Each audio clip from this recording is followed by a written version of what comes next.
ពេលនេះជាតិយើងត្រូវការបងហើយប្តីសំឡាញ់អើយបងកុំ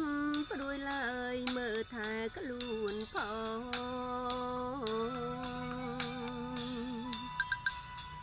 អូននៅមើលកូ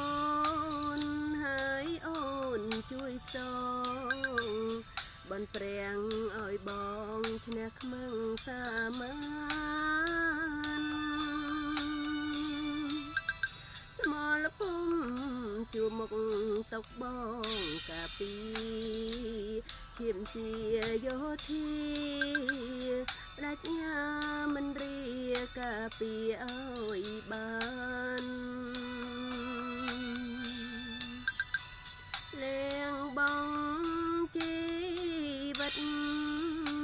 ក្រាបក្នុងលេនឋានយោធា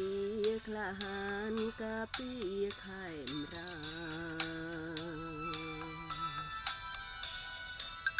ស្លាប់ដើម្បីជាតិគ្មានស្ដាយអ្វីឡើយដាច់ខាតមិនអោយចាញ់ខ្មាំងបាចារលាយភ្លាមទៅចោចិនឬសាខ្ញុំថ្វាយសង្ខា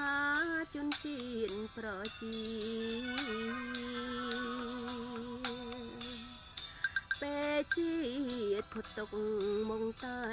ជួបវិញជាតិផុតតោមនិញកងបានវិលវិញជួបកូនធាងរយីពួយខ្មែរស្មងត្រង់កងឈ្នះគង់មីជោគជ័យគ្រប់គ្រាផ្ចាញ់មាស័តត្រូវស្លាប់ដើម្បីជាតិ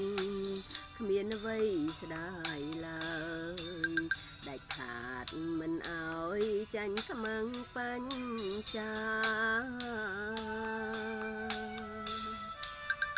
រលាយភ្លាមទៅចោចិនរិសាខ្ញុំថ្វាយសង្ខាជនជាតិប្រជាតែជាតិផុតទុកមកតែជួបវិញជាតិផុតតោមនិញកងបានវិលវិញជួបកូនភាំងរយី